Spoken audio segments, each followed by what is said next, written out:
ಹಣ್ಣು ತಿನ್ನೋ ಮುನ್ನ ಎಚ್ಚರ ಎಚ್ಚರ. ಮಾವಿನ ಜೊತೆ ಕ್ಯಾನ್ಸರ್ ಕೂಡ ಬರುತ್ತೆ, ಹುಷಾರ್. ಇವ್ರಿಗೇನ್ ಮಾಡಕ್ ಕೆಲ್ಸ ಇಲ್ವಾ? ಯಾವಾಗ ನೋಡಿದ್ರು ಅದರಲ್ಲಿ ವಿಷ ಇದೆ, ಇದರಲ್ಲಿ ವಿಷ ಇದೆ ಅಂತ ಹೇಳ್ತಿರ್ತಾರೆ. ಈಗ ನೋಡಿದ್ರೆ ಮಾವಲ್ಲಿ ವಿಷ ಇದೆ ಅಂತಿದ್ದಾರೆ ಅಂತ ನೀವು ಗೊಣಗಬಹುದು.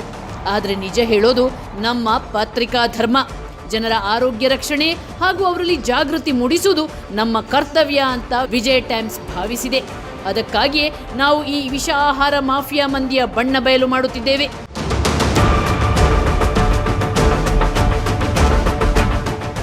ಎಸ್, ಈ ದುಷ್ಟರಿಗೆ ಹಣವೇ ಮುಖ್ಯ. ಅವರು ವ್ಯಾಪಾರ ಮಾಡಬೇಕು, ಕೈ ತುಂಬ ಹಣ ಗಳಿಸಬೇಕು. ಅದಕ್ಕಾಗಿ ನಾವು ಇಷ್ಟಪಟ್ಟು ತಿನ್ನುತ್ತಿರುವ ಮಾವನ್ನು ಲಿಟ್ರಲಿ ವಿಷ ಮಾಡಿಬಿಟ್ಟಿದ್ದಾರೆ. ಈಗ ನಾವು ಮಾವು ತಿನ್ನೋ ಮೊದಲು 100 ಬಾರಿ ಯೋಚಿಸಬೇಕಾಗಿದೆ. ಯಾಕಂದ್ರೆ ಮಾವನ್ನ ಕೃತಕವಾಗಿ ಮಾಗಿಸಲು ಅಥವಾ ಮಾಗದೇ ಇರದಂತೆ ರಕ್ಷಿಸಲು ಮಾವಿಗೆ ಆಕರ್ಷಕ ಬಣ್ಣ ಬರಲು ನಾನಾ ಡೇಂಜರಸ್ ಕೆಮಿಕಲ್ಗಳನ್ನ ಬಳಸ್ತಿದ್ದಾರೆ. ಡೆಡ್ಲಿ ಕ್ಯಾಲ್ಸಿಯಂ ಕಾರ್ಬೈಡ್ ಬಳಕೆ. ಇದು ಅಂತಿಂತ ಕೆಮಿಕಲ್ ಅಲ್ಲ, ಡೆಡ್ಲಿ ಕೆಮಿಕಲ್. ಅದುವೇ ಕ್ಯಾಲ್ಸಿಯಂ ಕಾರ್ಬೈಡ್. ಈ ಕೆಮಿಕಲ್ನಿಂದ ಕ್ಯಾನ್ಸರ್ ಬರುತ್ತೆ ಗೊತ್ತಾ? ಈ ಕೆಮಿಕಲ್ನ ಬಳಕೆಯನ್ನ ವಿಶ್ವಾದ್ಯಂತ ಬ್ಯಾನ್ ಮಾಡಲಾಗಿದೆ. ನಮ್ಮ ದೇಶದಲ್ಲೂ ನಿಷೇಧಿಸಲಾಗಿದೆ. ಇದನ್ನು ಬಳಸಿದವರಿಗೆ ಕಠಿಣ ಶಿಕ್ಷೆ, 1 ಲಕ್ಷದವರೆಗೆ ಫೈನ್ ಇದೆ. ಆದರೆ ಆಹಾರ ಮಾಫಿಯಾ ಮಂದಿ ಇದನ್ನು ನಿರಂತರವಾಗಿ ಬಳಸಿ ನಮ್ಮ ಆರೋಗ್ಯದ ಜೊತೆ ಚೆಲ್ಲಾಟ ಆಡ್ತಿದ್ದಾರೆ.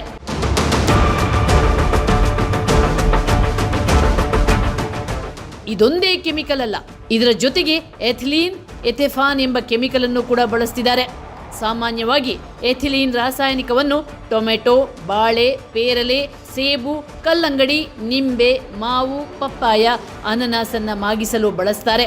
ಅದೇ ರೀತಿ ಎಥೆಫಾನ್ ಅನ್ನು ವಾಣಿಜ್ಯ ಬೆಳೆಗಳಾದ ಗೋಧಿ, ಭತ್ತ, ತಂಬಾಕು, ಕಾಫಿಯನ್ನು ಅವಧಿಪೂರ್ಣವಾಗಿ ಮಾಗಿಸಲು ಬಳಸ್ತಾರೆ.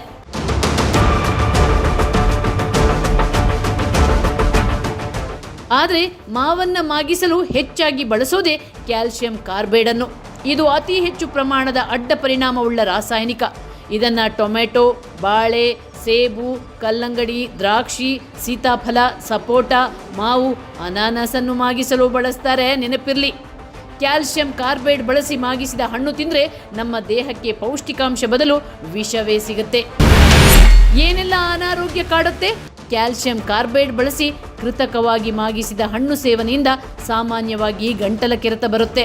ಅಲ್ಲದೆ ಹೊಟ್ಟೆ ನೋವು ಕಾಡುತ್ತೆ. ಇನ್ನು ಅಜೀರ್ಣ ಹಾಗೂ ಭೇದಿ ಬರಬಹುದು. ಇದರ ಜೊತೆಗೆ ತಲೆನೋವು ಬರಬಹುದು, ತೂಕಡಿಕೆ, ಮಾನಸಿಕ ಗೊಂದಲ, ನೆನಪಿನ ಶಕ್ತಿ ಕಡಿಮೆಯಾಗಬಹುದು. ಹೃದಯ, ಚರ್ಮ, ಶ್ವಾಸಕೋಶ, ಮೂತ್ರಪಿಂಡ ಸಂಬಂಧಿ ಕಾಯಿಲೆಗಳು ಕಾಣಿಸ್ಕೊಳ್ಬಹುದು. ಕ್ಯಾನ್ಸರ್ ಬರಬಹುದು. ಜೋಕೆ, ಈ ಕೆಮಿಕಲ್ ಯುಕ್ತ ಹಣ್ಣನ್ನು ನಿರಂತರವಾಗಿ ಸೇವಿಸ್ತಾ ಹೋದ್ರೆ ಕ್ಯಾನ್ಸರ್ ಕೂಡ ಬರಬಹುದು. ಅಷ್ಟು ಡೇಂಜರಸ್ ಈ ಕ್ಯಾಲ್ಸಿಯಂ ಕಾರ್ಬೈಡ್ ಅನ್ನೋ ಕೆಮಿಕಲ್. ಕೃತಕವಾಗಿ ಮಾಗಿದ ಹಣ್ಣನ್ನು ಪತ್ತೆ ಹಚ್ಚೋದು ಹೇಗೆ? ಮಾವನ್ನ ಕೃತಕವಾಗಿ ಮಾಗಿಸಲಾಗಿದೆಯಾ ಅಥವಾ ನೈಸರ್ಗಿಕವಾಗಿ ಹಣ್ಣಾಗಿದೆಯಾ ಅಂತ ಪರೀಕ್ಷಿಸಲು ಸುಲಭ ಉಪಾಯ ಇದೆ. ಅದೇನಂದ್ರೆ, ಮಾವಿನ ಹಣ್ಣನ್ನ ನೀರಿರುವ ಪಾತ್ರೆಗೆ ಹಾಕಿ. ಒಂದು ವೇಳೆ ಹಣ್ಣು ಮುಳುಗಿದೆ ಅಂದ್ರೆ ಅದು ನೈಸರ್ಗಿಕವಾಗಿ ಹಣ್ಣಾದ ಮಾವು. ಒಂದು ವೇಳೆ ಹಣ್ಣು ತೇಲಿದ್ರೆ ಅದು ಕೃತಕವಾಗಿ ಹಣ್ಣಾದ ಎಳೆಕಾಯಿ ಅಂತ ಅರ್ಥ. ಕೆಮಿಕಲ್ನಿಂದ ಮುಕ್ತಗೊಳಿಸುವುದು ಹೇಗೆ? ಹಣ್ಣನ್ನು ಸೇವಿಸುವ ಮೊದಲು ಅವುಗಳನ್ನು ಶುದ್ಧವಾದ ನೀರಿನಲ್ಲಿ ಕೆಲವು ನಿಮಿಷಗಳ ಕಾಲ ಚೆನ್ನಾಗಿ ತೊಳೆಯಬೇಕು. ಹಣ್ಣುಗಳ ಸಿಪ್ಪೆ ಸುಲಿದು ಸೇವಿಸೋದು ಸುರಕ್ಷಿತ ಕ್ರಮ. ಆಯಾ ಸೀಸನ್ನಲ್ಲೇ ಸಿಗೋ ಹಣ್ಣುಗಳನ್ನು ಸೇವಿಸೋ ರೂಢಿ ಬೆಳೆಸಿಕೊಳ್ಳಿ. ಒಂದು ವೇಳೆ ಯಾರಾದರೂ ಇಂಥ ಕೆಮಿಕಲ್ ಅನ್ನ ಬಳಕೆ ಮಾಡುತ್ತಿದ್ರೆ ದಯವಿಟ್ಟು ನೀವು ಆಹಾರ ಸುರಕ್ಷತಾ ಅಧಿಕಾರಿಗಳಿಗೆ ದೂರು ಕೊಡಿ.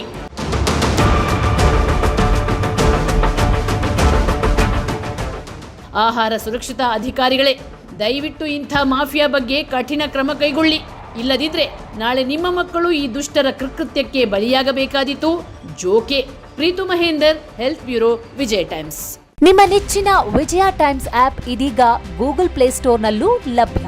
ಗೂಗಲ್ ಪ್ಲೇಸ್ಟೋರಿಗೆ ಹೋಗಿ ವಿಜಯ ಟೈಮ್ಸ್ ಆಪ್ ಅಂತ ಟೈಪ್ ಮಾಡಿ ಫ್ರೀಯಾಗಿ ಡೌನ್ಲೋಡ್ ಮಾಡಿಕೊಳ್ಳಿ. ನಿಮ್ಮ ನೆಚ್ಚಿನ ಎಲ್ಲಾ ಸುದ್ದಿಯನ್ನ ತಪ್ಪದೆ ವೀಕ್ಷಿಸಿ. ವಿಜಯ ಟೈಮ್ಸ್ ವೆಬ್ಸೈಟ್ಗೆ ಲಾಗಿನ್ ಆಗಲು www.vijayatimes.com ಅಂತ ಟೈಪ್ ಮಾಡಿ. ಯೂಟ್ಯೂಬ್ಗೆ ವಿಸಿಟ್ ಮಾಡಲು ವಿಜಯ ಟೈಮ್ಸ್ ಅಂತ ಟೈಪ್ ಮಾಡಿ. ಫೇಸ್ಬುಕ್, ಟ್ವಿಟರ್, ಇನ್ಸ್ಟಾಗ್ರಾಮ್ ಅನ್ನ ವಿಜಯ ಟೈಮ್ಸ್ ಅಂತ ಟೈಪ್ ಮಾಡಿ, ಫಾಲೋ ಮಾಡಿ.